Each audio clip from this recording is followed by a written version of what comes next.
Coming up, I'm Patrick Renault, and I'll show you how 3 former Mountaineers went from walking into this arena as players to walking in as coaches. I'm Ivy Sheets, and one Mountaineer coaching legend is making his return right here on this floor. But his appearance is a little bit different. Mountaineer Playbook starts now.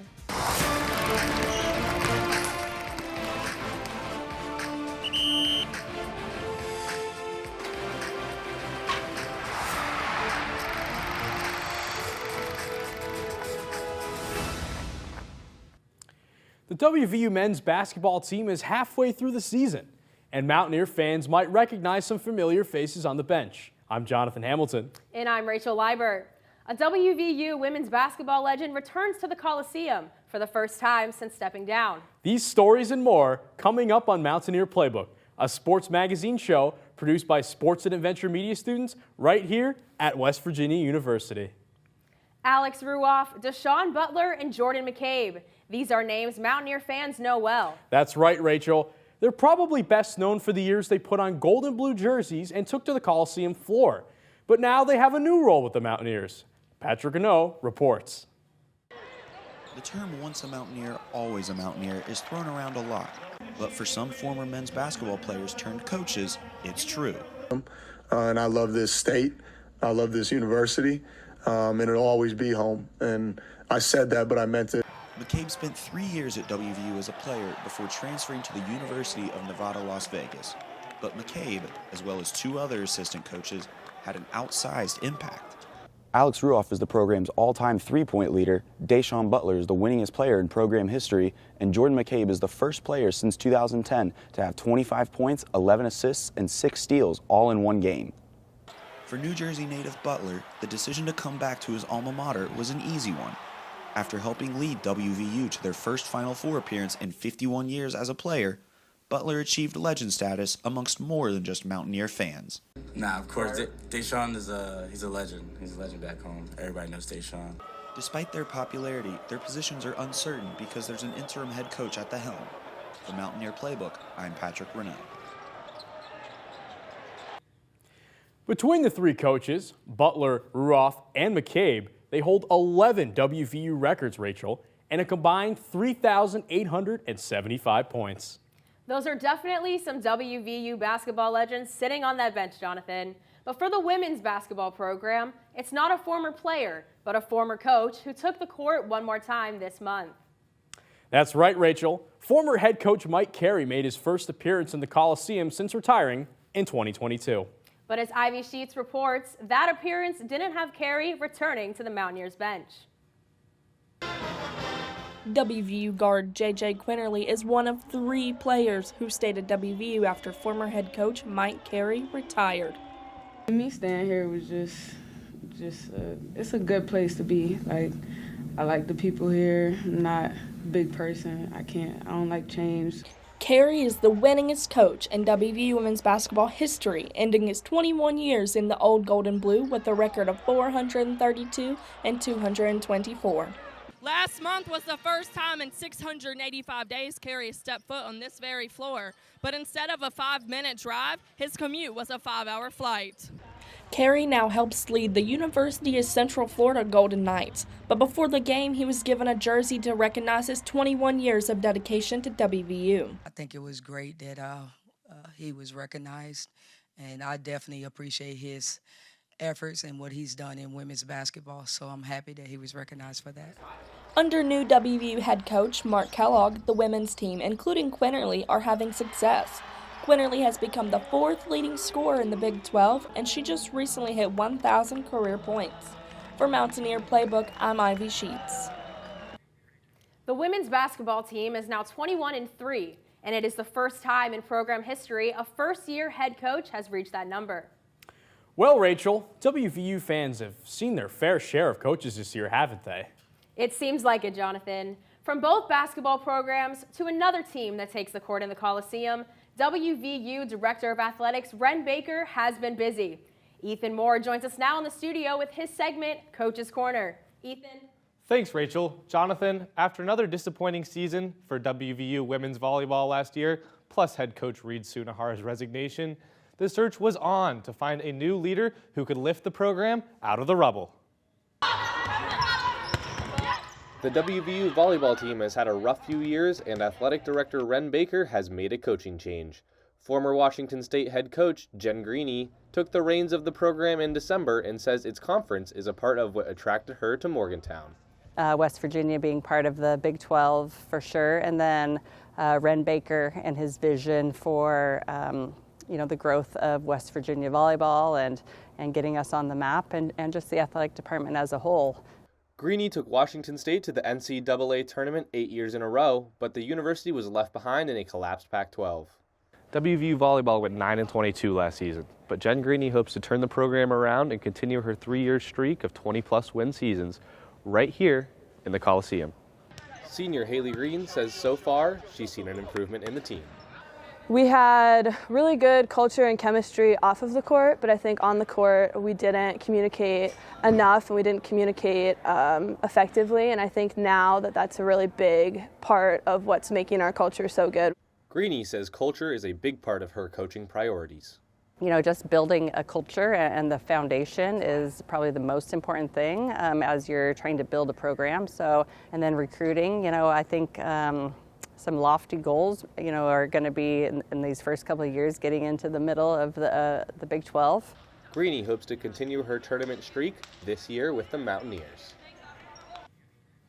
While Greeny lost 6 players to the transfer portal before taking the helm of women's volleyball, she has already filled some key positions.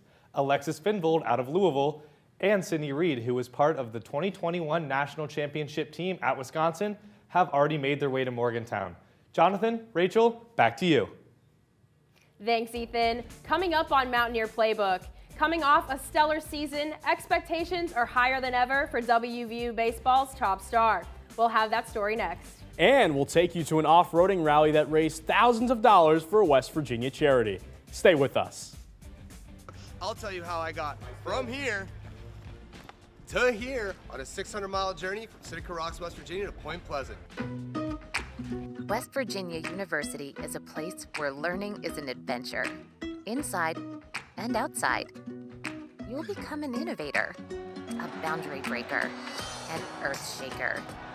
Choose your circle from 30,000 fellow Mountaineers, and choose your path from hundreds of majors and minors. In a community that feels small, and you'll use this to get to class.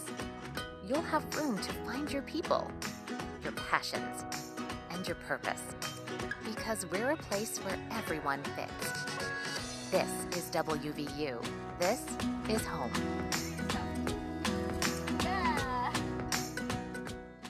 Quiet and ready in control room. 3, 2, 1. Fade in bumper. WVU News is local, in-depth, and always on the move for you.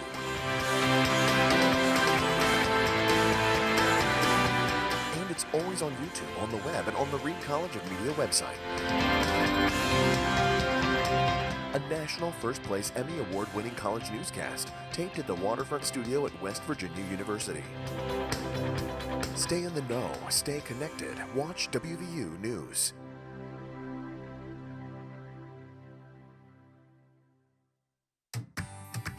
Mountaineers know. Let's go! Really means let's try. Let's create.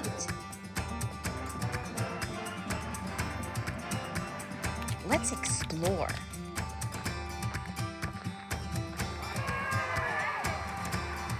And let's do it all together.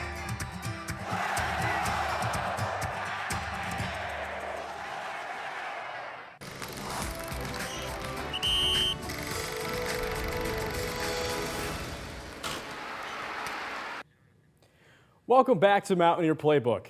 Since 1997, WVU baseball has only produced 2 first-round draft picks. However, that could change when the MLB draft comes around in mid-July. That's right, Jonathan. This Mountaineer infielder is not only projected to go in the first round, but first overall. And that means some high expectations this season. Chris Jones has the story. There have been a total of 33 WVU baseball players who have started in an MLB game since baseball was established at WVU in 1892. In just 10 years of being head coach at the university, Randy Mazey has helped produce 6 of them.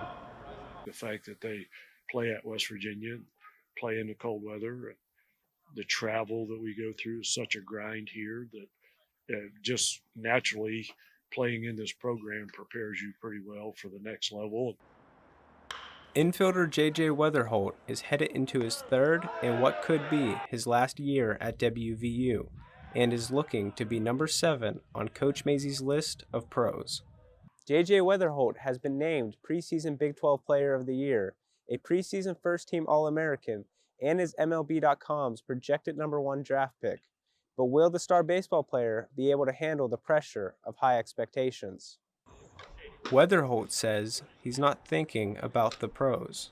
I mean, it's pressure if you want it to be. I think it's just a great opportunity, honestly. It's cool. It brings light to the university.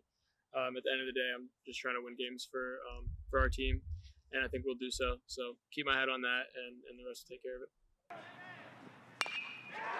Despite the lofty expectations of being the projected number 1 pick, Weatherholt is locked in for the upcoming season. For Mountaineer Playbook, I'm Chris Jones. With all of those preseason expectations, Weatherholt is also managing a position change. The former second baseman is jumping over to shortstop, at least at the start of the Mountaineer season.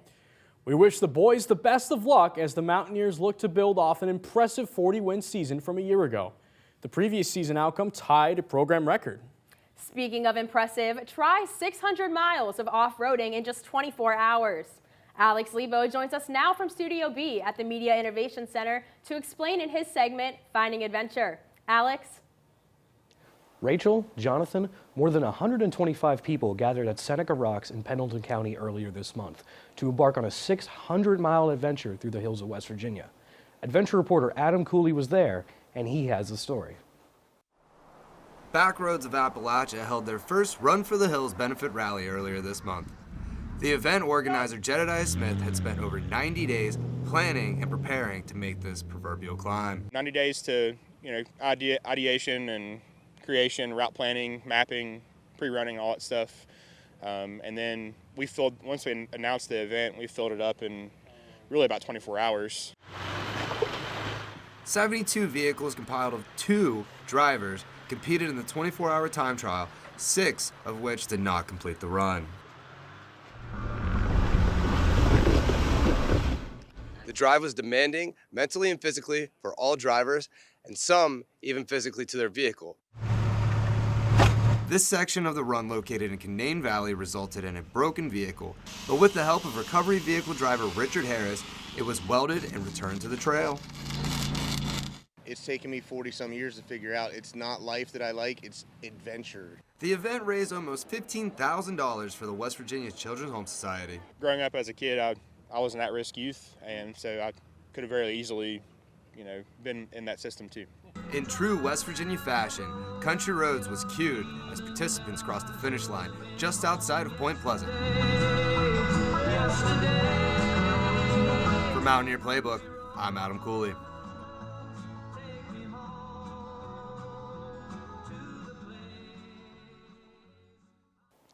The 24-hour adventure took participants through some of the state's most popular adventure destinations, including Spruce Knob and the New River Gorge.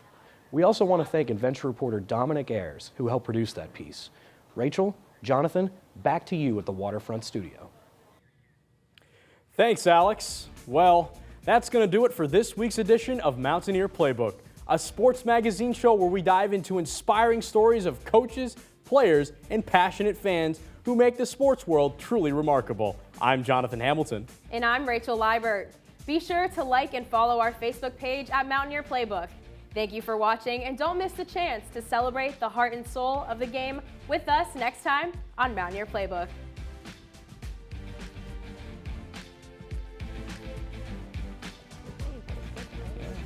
That was solid.